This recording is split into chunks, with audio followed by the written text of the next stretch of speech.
Parmelee's spread. The room was old-fashioned, a dark-walled parallelogram, the farthest end of which was seldom reached by the light which crept through the two small-paned windows. Overhead 4 huge rafters passed from side to side. The ledges beneath the windows formed wide seats, which were upholstered in sombre corduroy. The mantel above the large fireplace was narrow, high, a mere shelf, designed a century ago to hold twin candlesticks and the snuffers on their silver tray. The occupant had wisely confined the furnishings to old-style mahogany in quaint Chippendale forms. The green shaded student lamp on the desk under the heavy bronze chandelier gave almost the only modern touch, yet with all its gloom the apartment was singularly homelike and restful.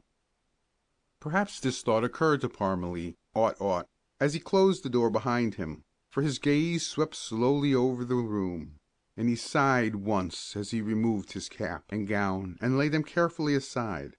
He crossed to one of the windows and sank back dispiritedly against the cushions. Parmelee's face, seen in the warm light of a late June afternoon, lost something of its usual paleness, but the serious lines about the mouth and the pathos of the deep-set brown eyes were accentuated. The face, on the whole, was strikingly handsome. The forehead under the dark hair was broad and high, the nose straight and fairly large. The mouth, despite its grave lines, seemed made for smiles. The chin was full and firm, yet the expression now was one of weariness and melancholy. Through the open windows came faintly the strains of a waltz from the band in the college yard. Over the top of a vividly green chestnut tree the western sky was beginning to glow with the colors of sunset. Now and then a student in cap and gown, or the more brilliant attire appropriate to class day, hurried past the house, but for the most the little street was deserted and still. Parmelee had done his duty. He had conscientiously taken part in all the exercises of the day, excepting only those about the tree. When the procession that had marched about the yard and cheered the buildings had dissolved, he had hurried away to his room, lonesome and downhearted. Everyone seemed so disgustingly happy. Fellows with nice mothers and pretty sisters, cousins or sweethearts, appeared to flaunt them before Parmelee's eyes. Fellows hurrying off to somebody's spread thrust him unceremoniously out of the way with muttered apologies. He was so out of it all. He had no women-folk to take care of, no friends to greet, no spreads to attend. He was simply a nonentity, merely Parmelee, that hunchback fellow. That was Parmelee's trouble. All his life he had been a hunchback. As a boy he had often taken flight before the merciless gibes of his companions, too sick at heart to follow his first impulse to stand and fight. When he had entered the preparatory school he had enclosed himself in a shell of sensitiveness, and had missed many a friendship that might have been his. At college it had been the same. He believed his deformity to be repellent to others, and credited them with sentiments of distaste or pity, when, as was generally the case, the attractiveness of his countenance made them blind to his defect of form. Naturally fond of athletics, he believed himself barred from them. He had made few acquaintances, and no friends, that is, except one. Philip Schuyler and he met in their freshman year. Schuyler, refusing to be repelled, had won his way through Parmelee's defenses, and the two had been inseparable until shortly before the last Christmas recess. Then they had quarreled. The cause had been such a tiny thing that it is doubtful if either still remembered it. Pride had prevented the reconciliation which should have followed, and the two friends drifted widely apart. Parmelee sometimes told himself bitterly that Schuyler had made the quarrel an excuse for ending a companionship of which he was wearied. Schuyler had quickly found new friends. Parmelee simply retired more deeply than before into his shell. It meant more to him, that quarrel, than to Schuyler. He had lost the only real friend of his life. The wound was a deep one, and it refused to heal. On this day it ached more than it had for months. Parmelee glanced at his watch, suddenly realizing that he was hungry. He had missed his lunch. It was yet far from the dinner hour, he found. Then he remembered that his boarding house would be practically given over that evening to a spread. He shrank from the idea of facing the throng that would be present. The restaurants would be crowded. A solitary dinner in town was not attractive. The only alternative was to go dinnerless, or yes, he could have something here in his room. He smiled a trifle bitterly. "It will be Parmelee's spread," he said. He went out and turned his steps toward the avenue. In the store he surprised the clerk by the magnitude of his order. The whimsical idea of having a spread of his own grew upon him. The expense meant nothing to him. When he was ready to return, the bundle of his purchases was so large that for the moment he was dismayed. Then he took it in his arms and retraced his steps. Back in his room, the first difficulty that confronted him was the lack of a tablecloth, but this was presently solved by spreading 2 immense white bath towels over the study table. Then he began a distribution of the viands. The matter of table decoration was something of a problem, and in the solving of it he forgot his depression, and even whistled a tune while trying to decide whether to bank all the oranges together or to distribute them in sort of a border around the edge of the table. A few plates would have been an aid, but it was possible to do without them. The olives occasioned much bother by refusing to emerge on the point of the knife blade from the narrow neck of their tall bottle. This difficulty was at last obviated by pouring off the brine and emptying the olives upon a sheet of letter paper. The canned meats and the glasses of jellies and the tins of crackers he arranged with geometrical precision, forming stars, circles, and diamonds in outline. The oranges formed a pyramid in the center of the board, topped with a bunch of vivid radishes. Parmelee stood off and viewed the result, at first critically, then with approval. Displacing the big armchair, he shoved the banquet table up to one of the windows, and set a fiddle-backed mahogany chair before it. The effect was incongruous, and he chuckled aloud. "You're the loneliest-looking chair I ever saw," he exclaimed. "Here, this is better." He seized another chair and placed it at the opposite side of the table. "There, that balances. Besides, one should always make provision for the unexpected guest. Perchance the president or the dean may drop in." He gave a final look at the repast and disappeared into the bedroom at the back. Presently the sound of splashing water told its own story. At that moment the house door slammed, footsteps sounded in the hall, and there was a knock at Parmelee's door. But Parmelee, rioting at the basin in a back room, heard nothing. After an interval the knocking was repeated. Then the knob turned and the door opened. The visitor was a very erect, white-whiskered man of about 50, possessing a degree of stoutness that set off to the best advantage his well-cut black coat, white waistcoat, and gray trousers. His dark eyes gleamed with kindliness and humor. He held his shining hat and his gloves in his hand, and looked questioningly about the room. Then the sound of Parmelee's ablutions caught his ear, and he took a step forward.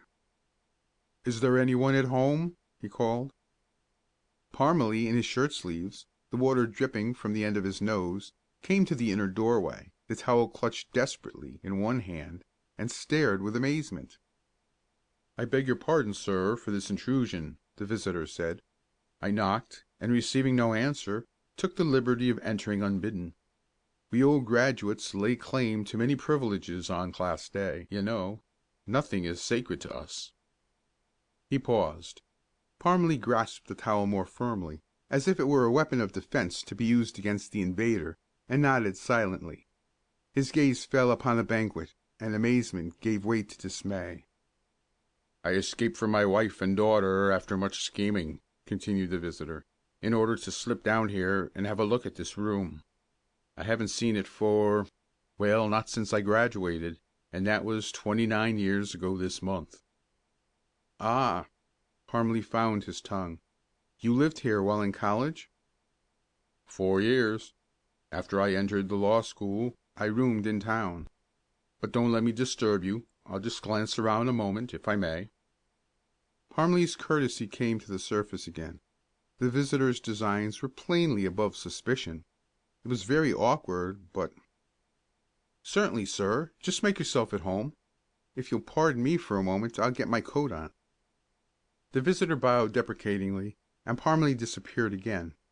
He re-entered the study a moment later, to find that the visitor had laid aside his hat and gloves, and, with hands clasped behind him, was looking from a window across the vista of trees and roofs at the sunset sky. He turned as Parmelee approached, sighed, smiled apologetically, and waved a hand toward the view. "I have just accomplished a wonderful feat," he said. "I have wiped out a quarter of a century." Parmelee smiled politely. "I presume you find things much changed?" he asked. "Yes, yes, but not here. That view is almost the same as it was when I sat in that window there, studying, reading, dreaming, just as we all will when we're young, just as I dare say you have done many times." "But I fancy, sir, your dreams came true." "My boy, none of our dreams ever come true just as we dream them. They couldn't. They are much too grand. I have nothing to complain of, and much to be happy for, but," he shook his head smiling wistfully, "I am not the hero of those dreams." "I suppose it's idle work, picturing the future, dreaming of the great things we're going to do," answered Parmelee soberly, "but it's hard not to." "No, no, don't think that." The visitor laid a hand for a moment on Parmelee's shoulder, then darted a quick look of surprise at the place his fingers had touched. Parmelee saw it, and a wave of color dyed his face. But the other continued after a pause that was almost imperceptible. "Don't think that, my boy. Life wouldn't be half what it is without dreams. And who knows? Perhaps yours are destined to come true. I hope they will." "They never have," said Parmelee bitterly. The older man smiled. "But there's time yet." He turned and walked slowly about the apartment, nodding his head now and then, viewing the dark rafters as he might have viewed old friends, and putting his head in the bedroom door, but declining Parmelee's invitation to enter. Reminiscences came to his mind, and he told them lightly, entertainingly. He stood for several moments in front of the empty fireplace, and sighed again as he turned away. He moved toward where he had laid his hat and gloves. "I left word with my wife to tell my son to come here for me, but I don't see him." He picked up his hat and looked out into the street. "He took part in the tree exercises. He would have to change his clothes afterward, and that would take some time. I dare say if I walk up the street I shall meet him." Parmelee struggled in silence with his reserve. Then he said, I wish you'd wait here for him, sir. You see, it's just possible that you might miss him if you went." "But you're certain I shan't be in the way?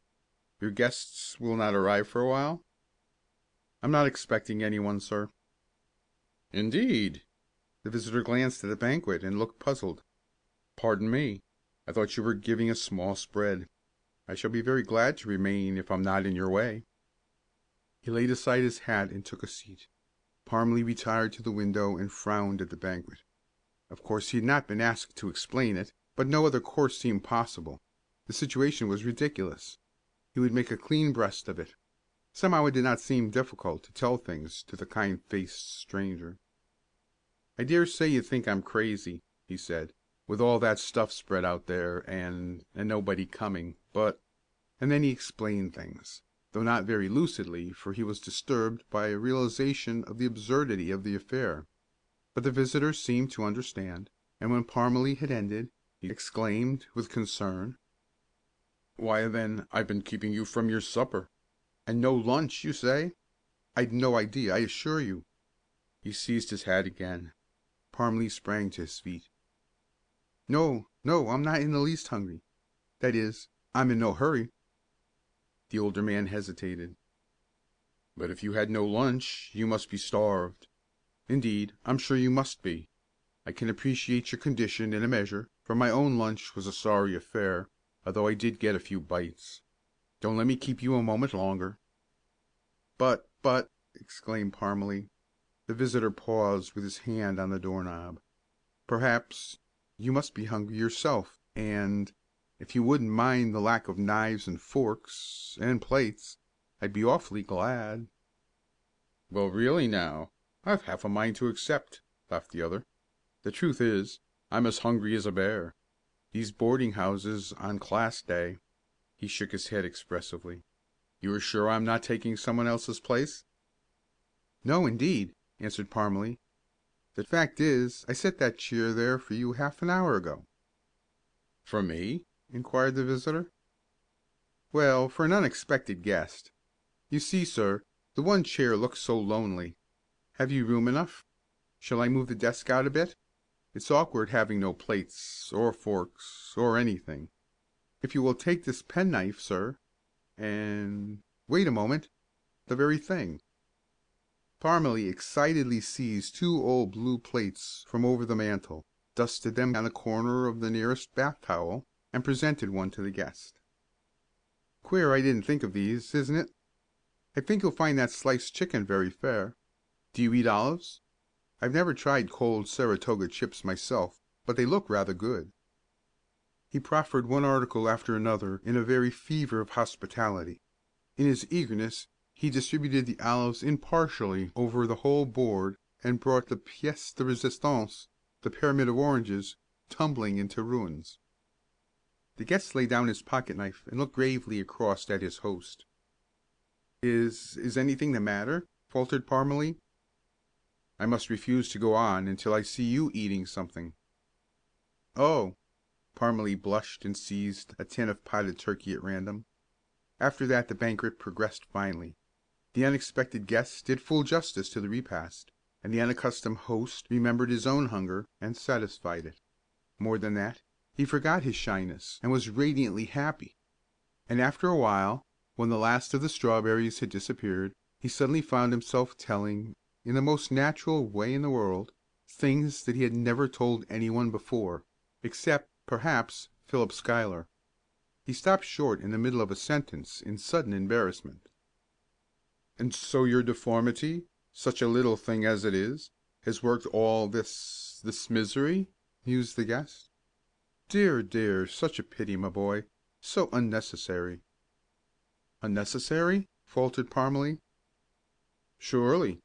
You have been so mistaken when you have credited all kinds of unpleasant sentiments to people.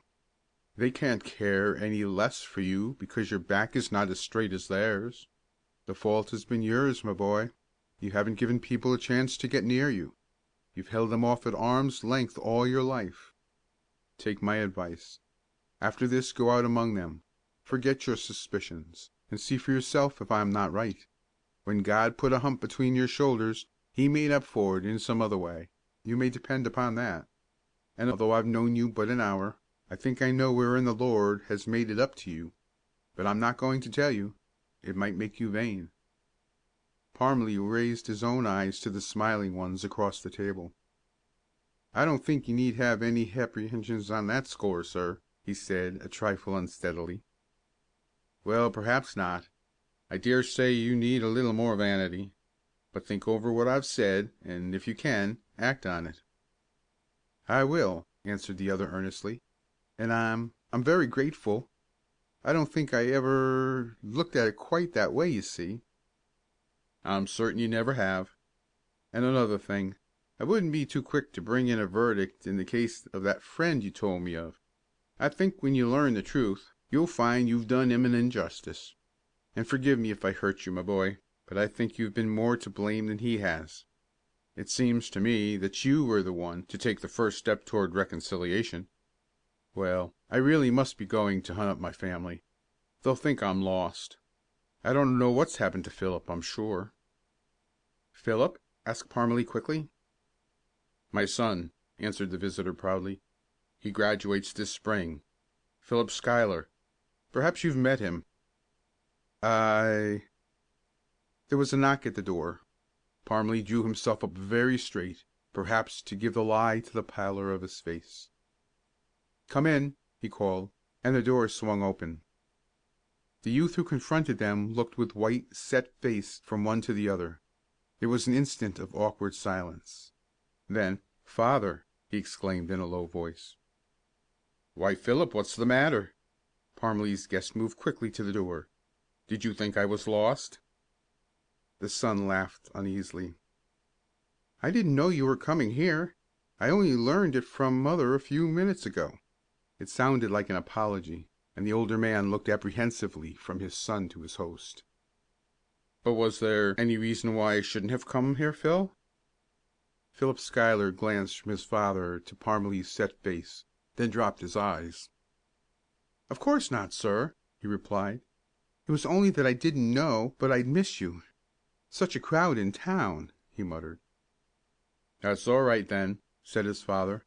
"And now I want to make you acquainted with a friend of mine. I've only had the honor of calling him such for an hour or so, but two persons can become pretty well acquainted in that time, especially over the table," he added, smiling. "Phil, this is but dear me, I don't know your name." "John Parmelee," answered his host. "Ah, Phil, this is Mr. Parmelee, who has been exceedingly kind and has ministered to my wants, outward and inward. I want you to know him. Somehow I have an idea that you two youngsters will get on together. Mr. Parmelee, this is my son, Philip." Philip bowed without moving from his place at the door. Parmelee gave a gulp and strode forward, his hand outstretched. "We're not new acquaintances, Mr. Schuyler," he said. "Ah!" The older man watched while the two shook hands constrainedly. "Ah!" he repeated. It was a very expressive word as he uttered it, and Parmelee, glancing at his face, saw that he understood the situation. The two unclasped their hands, and for a moment viewed each other doubtfully. "If you know each other, that makes simpler the request I was about to make," said Parmelee's guest. "I want Mr. Parmelee to come and make us a visit for a week or so, Phil. I think the North Shore sunshine will take some of that white out of his face. Just see if you can't persuade him, won't you?" He turned away toward the window. The two at the doorway looked at each other for an instant in silence. Then Philip Schuyler put out his hand and Parmelee grasped it. "You'll come?" asked Philip softly. Parmelee nodded. "If you want me." "Of course I do. And I say, Jack, it's all right now, isn't it?" "Yes, Phil. It was never anything else," answered Parmelee, a trifle huskily. The two gripped hands silently, smilingly, and turned to Mr. Schuyler. "Are you ready, Dad?" "Eh? Oh, yes. And Mr. Parmelee, perhaps you wouldn't mind joining us. I'd like you to meet Phil's mother and sister. It might be a good chance to test the value of my advice, eh?" Parmelee hesitated for a moment, then took up his gown. "Thank you, sir. I think it might," he said. End of section 4.